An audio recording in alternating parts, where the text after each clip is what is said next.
Welcome to the Project Endure podcast, the place where we talk about life, endurance, persistence, perspective, and so much more. I'm Joe Rinaldi, and I'll be your host. Let's jump in. Before we get started, let me tell you about the only supplements that I use. For nearly 10 years, Bare Performance Nutrition has been on a mission to educate, inspire, and improve the performance of modern-day athletes, adventurers, and warriors through training, nutrition, and supplementation. With effective formulas that work as hard as you do and are third-party tested for prohibited substances, you can get results and reach your full potential with Bare Performance Nutrition. Head to the link in the show notes to go to the website to help me out and to help you out so that we can go one more together. Now, let's get to the episode.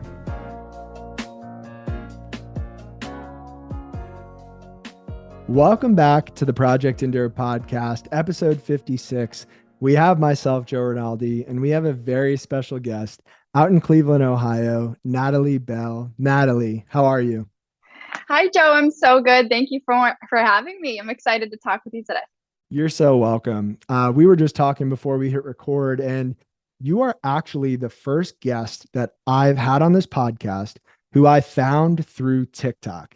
Now, I was probably a little skeptical about TikTok for a little too long, but I'm done sleeping on it. And as soon as I came across some of your content, I realized, all right, I agree with pretty much everything she's saying.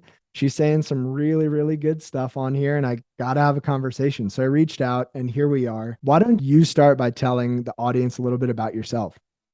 Well, I love social media for this reason, and it's the main reason why I use social media the way that I do. It's to connect with people in this way, and I think it's such a powerful tool, especially to use like if you're in the personal development space, if you're in the coaching space, and really any kind of business entrepreneurial mindset. Social media is huge, and I also was somebody who slept on TikTok for a little while, but it's better late than never. So utilizing it now to really connect and grow, and so far so good. But I use social media, in a way to promote just who I am, my mission, my business. And then I'm also a nurse. So kind of already have like a mentality of wanting to help people.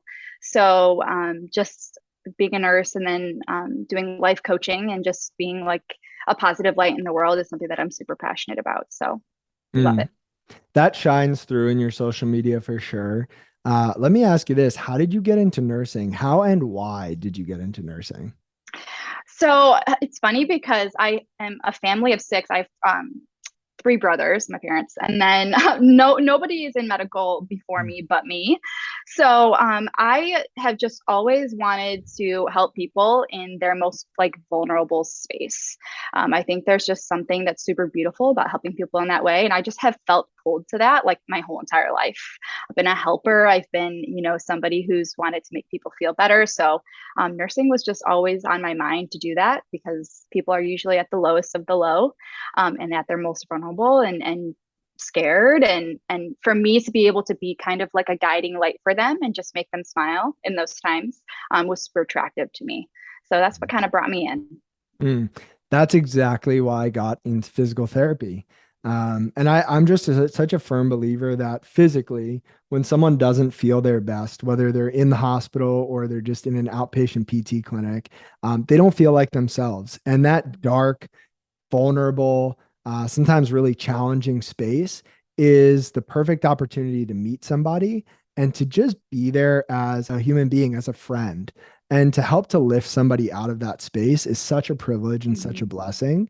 And now you also do life coaching. So I'd be curious to hear similarities and differences between nursing and life coaching, and also how you got into life coaching, as that's also a space that I'm in.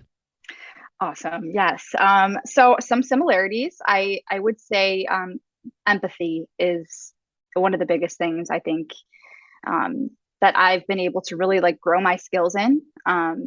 And you need to be empathetic for your patients. And then, for life coaching, you also get to be empathetic for the people that you're coaching.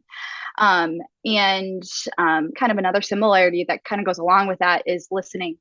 A lot of people just want somebody to listen to them. They just want that ear, that shoulder. They just need someone there. And that, the nursing and life coaching coincide with that as well. And how I kind of got into life coaching, it's been like kind of a recent thing, so it's exciting, but have always wanted to do something in addition to nursing. Have always felt like called to doing something a little bit more for my life. I've just felt kind of like a higher purpose calling, to help them, as many people as I can. So, I do get to help people in nursing, which is so rewarding, but a lot of times it's from a like a non-health, like they're sick, it's in sickness. And in life coaching, it's more in like wellness, which I'm also super passionate about as well. So it's kind of like best of both worlds, combining them both together.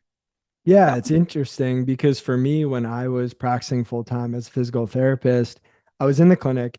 I was having these conversations with patients where, yes, they had back pain, but also they weren't able to be present as a grandfather or as a spouse or at their work. And that was weighing on them in so many deeper ways than just physical. Yet I was in this structure and system where I had 20 minutes and I had to make them better physically.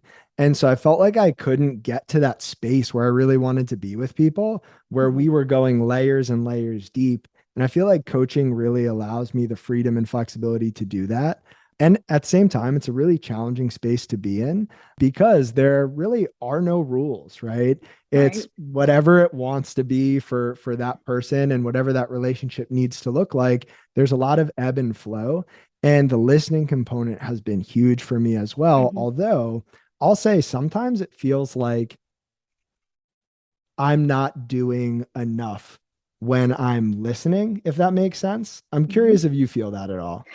Yeah, I definitely feel that, but I also remind myself like this is what they need. They need just you to interject every here and there, and they really just, and this is what kind of what I tell my clients is I say you have all the answers inside of you.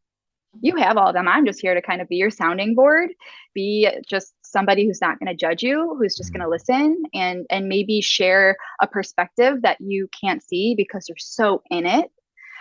So if I can bring awareness to that part, and it's already in them. They just need a little bit of help. One of my favorite quotes is from Les Brown, and he said, "You can't see the picture when you're in the frame." And Mm-hmm. I couldn't agree more. I feel like sometimes my job is to simply be outside of the frame and to help nudge and guide people here and there while giving them the safe space to find those answers that are within them. Yeah, absolutely. With that being said, Natalie, I want to dig into some deep stuff about you. So let's start with the first question. And the question is, what is the hardest thing that you've ever had to handle? A circumstance maybe in life that you had no control over?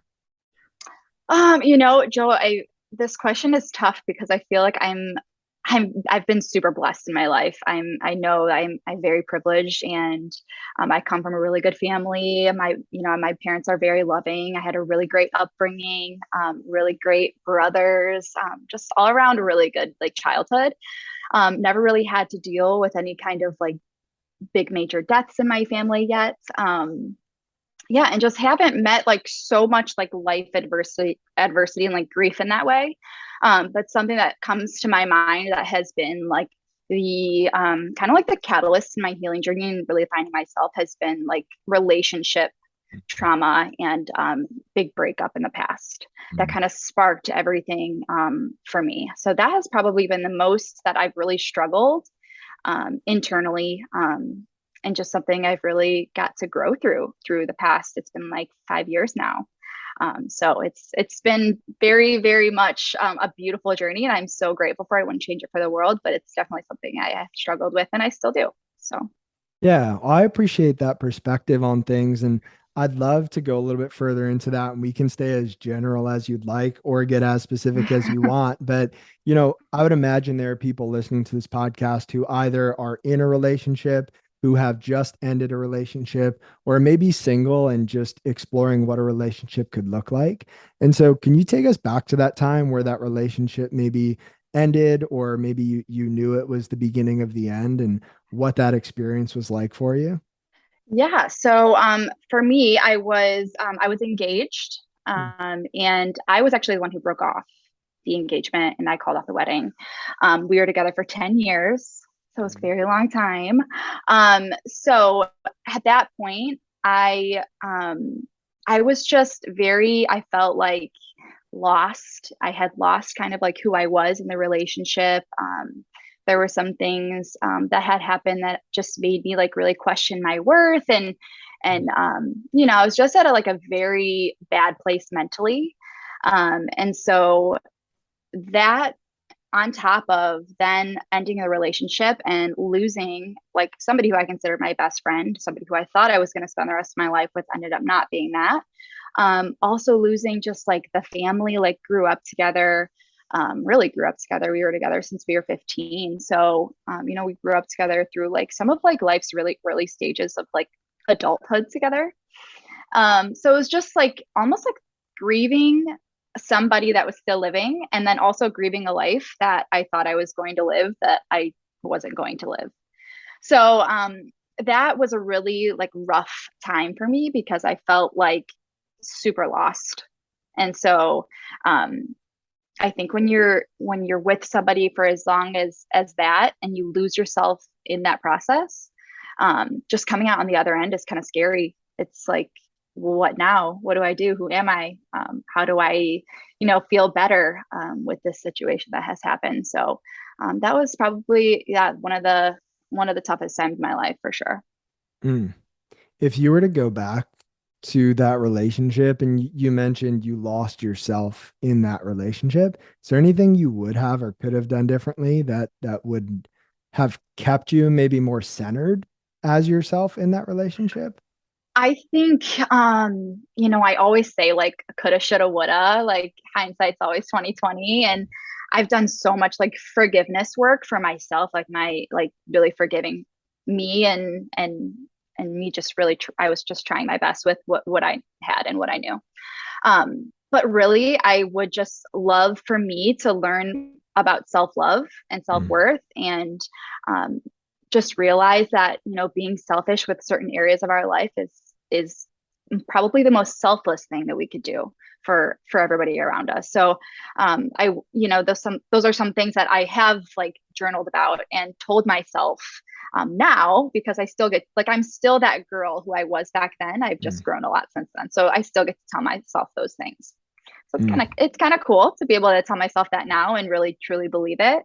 But yeah, I would talk to her more about like self love and self worth, and that being selfish is selfless. So I love that. So I've got a few things. One is another quote from Lewis B. Smedes, who said, "To forgive is to set a prisoner free and discover that the prisoner was you." mm-hmm. And I think that's really true, really powerful. And the other thing I'll say is that, you know, I've said it in the past, being selectively selfish so that you can be sustainably selfless is a Yes. really, really important concept. And one that, to be honest, I still grapple with on a day-to-day basis. And, 5 years ago, you would rewind. And for me, that decision was, if I spend 2 hours at the gym and neglect time with certain people to do that, am I actually making myself a better person outside of the gym? And the answer I found for myself is yes. I Mm-hmm. need to work out first thing in the morning, and I need that time. And I know you're very similar from your social media. You need that time in the gym, on the roads running. And that for me doesn't feel selfish anymore, even though Yeah. somebody else might look at it and say that's selfish. Yeah. Yeah. I think yeah, it's the healing work that's done around the word selfish. And for a long time I was called selfish for wanting to do things for myself. Mm. And so, now I think of selfish as like a positive thing. Like you get to put yourself first in some ways, so that you can, have your cup overflowing so that you can pour into others, is what I always kind of tell myself. Yeah, I like that a lot. What are some of the ways that you fill up your cup? I definitely am a workout person as well. Love being in the gym. I am training for a half marathon, so I love to run as well, which wasn't always the case. I was never a runner, and now, like later in life, I'm like, oh, I love running. um, and I would say, I love listening to podcasts. I love journaling. I love reading. Mm. Spending time with friends, having like conversations like this truly fill up my cup. Yes, I love traveling. I mean, yeah, the list goes on and on, but Yeah. And it's important to have that repertoire of things that we can do to take care of ourselves. Because on any given day, you might not be able to get to all of those things. And so I can relate to everything that you said and more. But to go back in time one more time to the end of that relationship and then looking forward from there, is there anything that you wish you did differently or that you could have done differently to have sped up that healing process or that healing journey? Or do you feel like you look back and just say, hey, it happened how it needed to happen and I'm here now? I don't think I would change anything because all of the time that it's taken me to kind of get to this place that I am now where I feel like really good moving forward has made me into the person that I am today. So I can't ever go back and say, oh, I wish I would have done things differently, or I wish I would have done this, because everything had a purpose, you know. But and for as long as we were together, they say a lot of times, for as long as you were with somebody, it takes half the amount of time to get over them. And Mm. so I wouldn't say like I'm completely over the situation, because I think it's an ongoing grieving, like healing process that'll probably take for years. But it's been 5 years now, which is half that time. So it's kind of like proving true, and just that whatever I am doing is working in its own way. So just trusting that. Yeah, it's kind of like the half-life of coffee. I drink way too much coffee. One of my clients was like, if you drink a cup of coffee in the morning, the half-life, like it's still going to be with you when you go to bed. And I'm like doing the math in my head. I'm like, I've had 4 cups of coffee already today, but somehow I still sleep. So it works Yeah. out. Yeah. I Um, feel like my body is immune to coffee now, but I still think it works. It's like that placebo effect. Agreed. So now that you are in this space, right, and you're still healing through this process, are you at the point now where you are actively looking for relationships? Are you at the point where you very clearly know what you want in a relationship if that were to come along? Or is that still something that you're figuring out day by day? I'm definitely open. I'm definitely open to it. I think there's so much healing you can do by yourself, but I also think a large part of healing, the kind of like partnership healing, happens when you date and when you are met with another partner and triggered by certain things, and you work it out and heal in that way. So I know like there's definitely more healing that gets to be had in its own way, but I'm actually excited for that instead of like being scared and shying away from it. I'm excited to figure that out with somebody new. But yeah, I'm definitely open to it. I have some definitely like walls up with certain things, or like more like higher standards for myself, because I do have like, I'm in a much better place with my self-love and my self-worth like practice. So there's just like certain values that I hold near and dear to my heart that I'll want to find in a partner as well. um, but yeah, definitely open. Yeah, that's awesome. I can speak to the healing that happens when you're in a relationship because when I met my wife, who's now my wife, at the time I was coming out of a really dark season and it had nothing to do with any relationships prior, but it was just a me thing. And I was really working through some stuff. And I don't know if I ever could have gotten to the place where I am now by myself. And Yeah. it's this really beautiful thing when you get to share a life with another person. You just learn so much more about yourself. You grow Right. so much more, and it's real beautiful. And I would also say to anybody out there that's listening who maybe is in a season where they want a relationship so badly, they feel desperate, and they feel like, why is this not happening for me? I would say embrace your singleness because Yeah. there's a lot of beautiful stuff that happens when you're by yourself as well. Yeah. And you just really get to know yourself on such a deeper level. And I say now, like, I enjoy being single. I love my independence. And now I get to say, like, until somebody comes along that adds to that in a positive Mm. way, doesn't take away from it, um, I'm holding out for that, and that's okay. So Yeah, that's really awesome. So, to shift gears a little bit, we talked about a hard thing that more or less was out of your control, healing from this relationship. What's the hardest thing that you've ever done on purpose, and why have you done that thing? Um, the hardest thing I've done. I mean, I was the like I did do that. I did break off my engagement, so I guess that was my decision. But I would say like this whole life coaching kind of journey that I'm on now, and really like putting myself out there and opening up to like sharing my life experience and sharing I feel like my gifts of being able to connect with people the way that I do. Mm, Um, I think being able to share that openly and honestly, and yeah, just throw myself into the world in that way. It's definitely been my decision, and it's something I'm so excited about. Continue to learn about myself and learn about other people. So that's probably been the most recent and the most exciting thing that's been happening. mm. So let's break this down. I think social media from myself is inherently tied to the coaching work that I do. I wouldn't be able to do the coaching work I do without social media. And so when I put myself out there on social media in the past, I was very concerned about what people thought about me, how I was presenting myself to the world. And over the past few years, I've just gotten to the point where I genuinely don't care. And if people want to work with me or want to associate with me or want to follow along, great.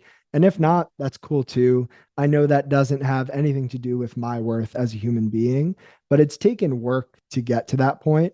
And anytime that you put part of yourself out there for the world to see and you expose yourself, you're vulnerable, that's a little bit scary. So, Mhm. what are some of the scariest things for you about the coaching work and also about social media?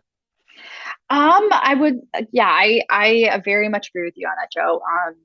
The putting yourself out there is, in a lot of ways, you're sharing your journey and you're sharing your experience. And there's certain parts of my healing journey that I didn't want to share for the longest time. I didn't want to share about my relationship for the longest time until I realized that me sharing those super vulnerable, like very private sacred parts of myself that I thought I would be judged for are the very like moments in time when people really needed to hear it. Those are the things that people connect with the most. And that's because it's coming from a place of just wanting to share my story in order to connect with other people. Mm. And to say, like, since I got through this, I know other people can get through it too. And if you're struggling with it, like, just know it's going to be okay. And yeah, it's when you get over that fear of just being judged or thinking that people aren't going to relate to it or thinking that it doesn't matter. It does matter, and you go through these certain things in your life in order to be able to share them, in order to be able to connect with who you're meant to connect with and help who you're meant to help.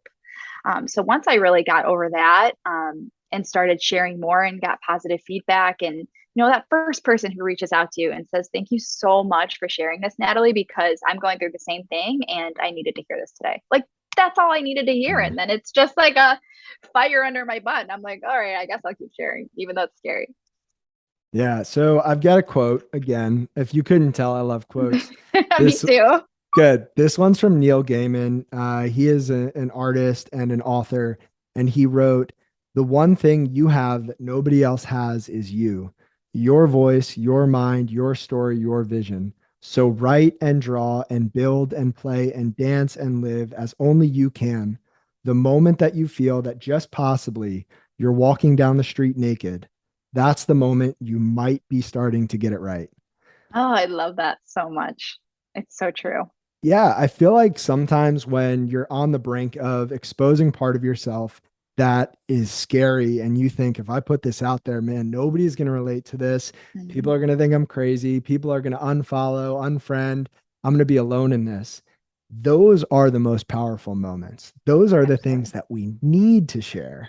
Mhm. And to piggyback on your point, when I put myself out there in the beginning with my blog over 5 years ago now, that positive feedback in the beginning, when you do something scary, it means the world. And what I would say to anybody listening, if you have someone in your network, someone in your circle, they might be a family member or a friend or someone you barely know, If you see someone putting themselves out there in an authentic way, taking a risk, being genuine, just reach out to them Mm, and say something kind. Give them a compliment. If you yes. think it, say it because Yeah. it means so much. And like I've seen this quote before too. It's when you see the light in someone else, like tell them that you see it. It helps them keep their light on. And that's it. It kind of makes me think of like once you share something and you connect with it, like let that person know because that's what they need to hear to keep sharing in the way that they do. So I love that too. So I'm going to share a story that could be a trigger for some people. So, if you're sensitive to certain topics, maybe just fast forward for a minute or two. But it's a true story that I heard at a middle school assembly a long, long time ago now. I feel super old. I'm not, but I feel old. Um, Same. but this one stuck with me. And essentially, the story was there was this man who took his life by jumping off of the Golden Gate Bridge. And when the police did their investigation, they found a note on his nightstand table. And the note read something to the effect of, I'm alone in this world. Nobody cares about me. And tomorrow morning, I'm going to walk 1 mile at rush hour to the Golden Gate Bridge and take my life. If one person smiles at me, I won't do it. And I get the chills still 20 years later. No, oh, not quite 20, but 15 years later, thinking about that story because while it's dramatic, while it is extreme in some senses, it's not that far fetched. We are walking past people, we are talking with people, we are sitting side by side with people who are hurting so bad on the inside on a day to day basis.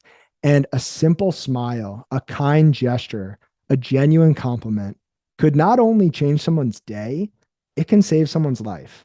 Yeah. And it's so powerful. Yeah. Yeah, that's so it puts things it's just such in like puts things into perspective that like we never really know what people are going through. Like really, like as much as close as you could be, like the best of friends, husband, wife, like mom and dad, like you could be the closest you could ever think to somebody and you really don't internally know exactly what they're going through. So, it's really easy to be kind. So I always try to lead with love and light and kindness, and just know that I don't know exactly what that person's going through. Yeah, that in the hospital world, like I have had some people be very very mean to me, and I just meet them with kindness because I don't know what they're going through. And so it just goes back to that. Some people just need a smile. Yeah. And it is easy to be kind. As much Mhm. as people might want to use that as an excuse, it's not hard to smile at somebody. It's not hard to hold a door. It's not hard to ask somebody how their day is going. So if you're listening to this and you're up for a challenge, go be kind to as many people as you can for the rest of Mhm. today, the rest of this week, the rest of this month, the rest of your life for no reason at all, other than the fact that it has the potential to meet somebody exactly where they need it. Mhm. And so, Natalie, I want to shift this part of the conversation just a little bit, but I could very much tell and feel and see that you have this entrepreneurial spirit within you. Tell me more about that and where that comes from. I honestly don't know where it comes from. I think it just comes from an inner knowing that like I am meant for more. Um, and I feel called to share my story with as many people as I can in hopes that it helps more people. I want to be that sounding board, be a listening ear.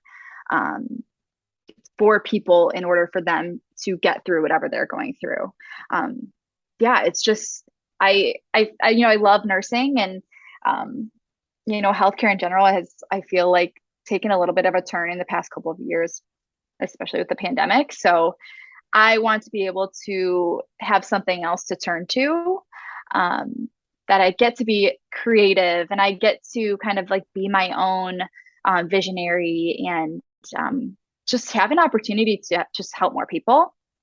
And I eventually would love to like take a step away from nursing and focus more on the wellness part of life and not so much on illness.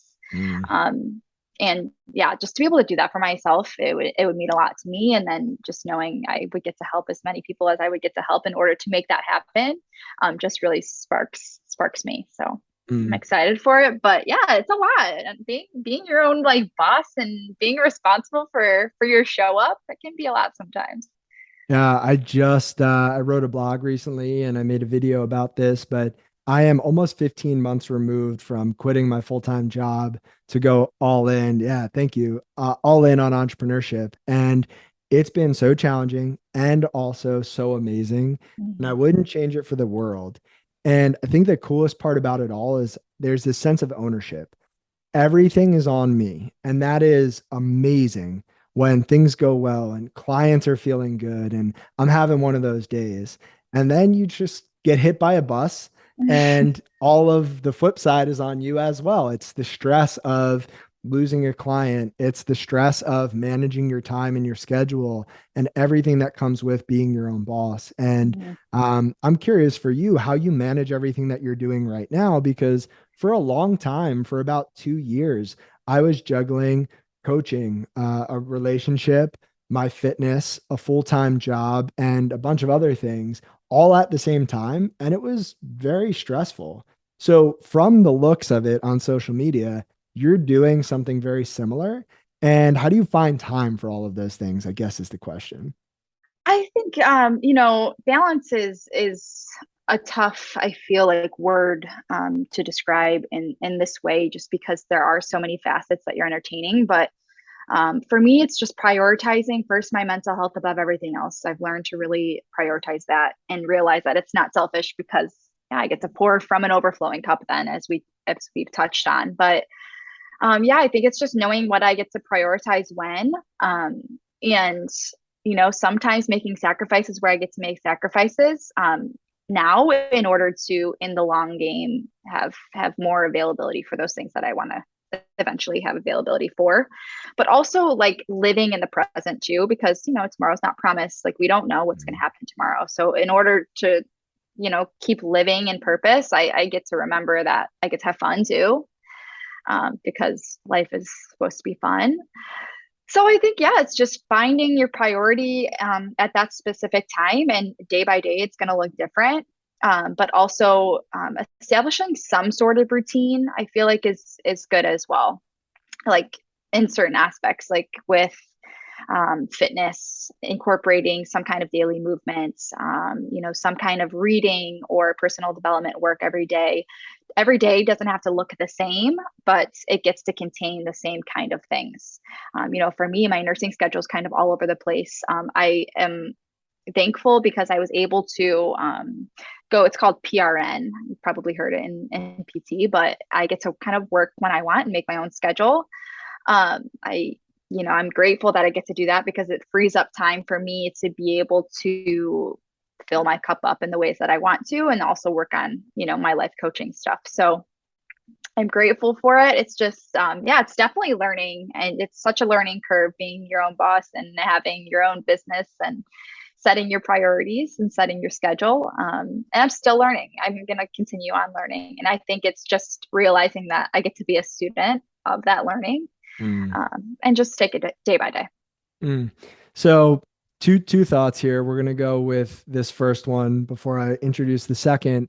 I'm an extremist to a certain degree, meaning when I do something, I tend to do it all the way, right? Whether that's fitness or business or a relationship, whatever it is, I'm all in. And I personally have trouble balancing the desire for long-term outcomes and the work that I'm putting in right now with enjoying the present moment. So Mhm. the question is for you, right? Let's just say hypothetically, it's a Thursday afternoon, you have no work. You feel drawn to do some work on your business that's going to pay dividends down the road. And also the thought pops into your head, hey, maybe I'll go sit by the pool. How do you balance that work that you would put in now for that long-term result with the present moment in that scenario? Like how do you decide?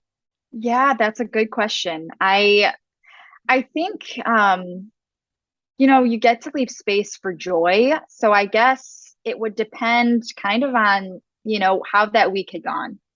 what is going to bring me more joy in that moment? Is it going to bring me joy to go up to the pool and just have some time for myself? Or is it going to bring me more joy to really like work on my business and feel accomplished in that way?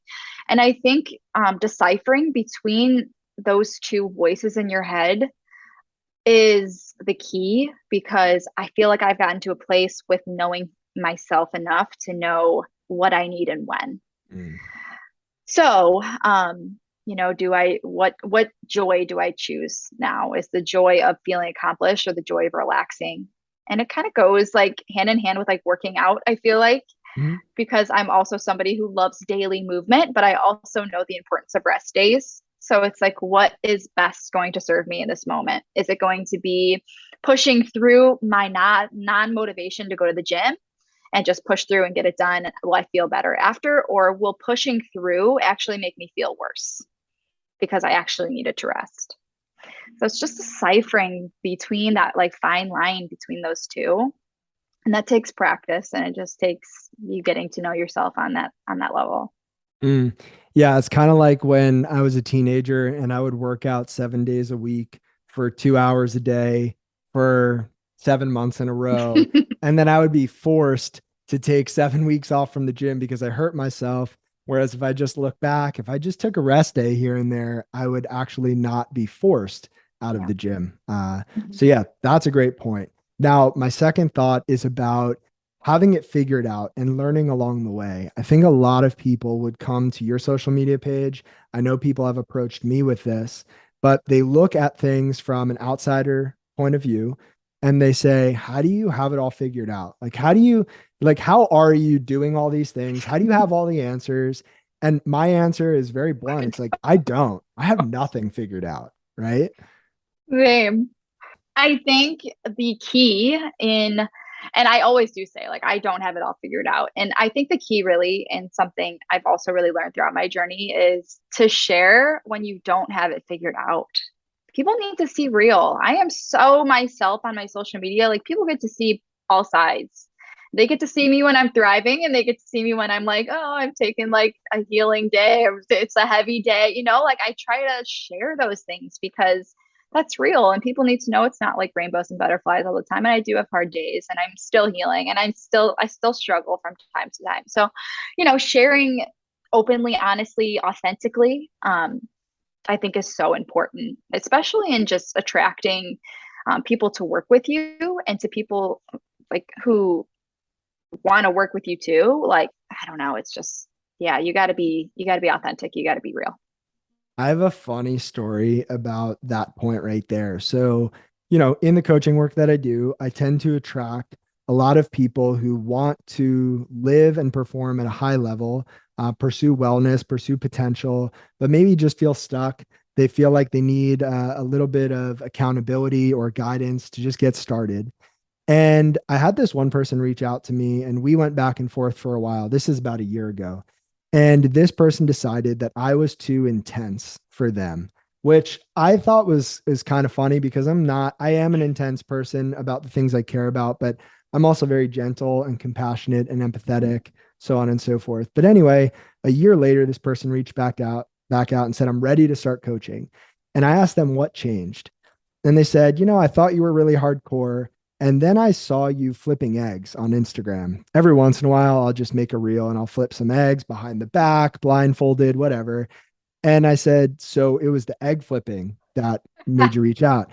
And they were like, yeah, I realized you were just a person like me with a sense of humor. And I Yeah. was like, cool, right? You just have to be yourself. It's not that hard. Yes.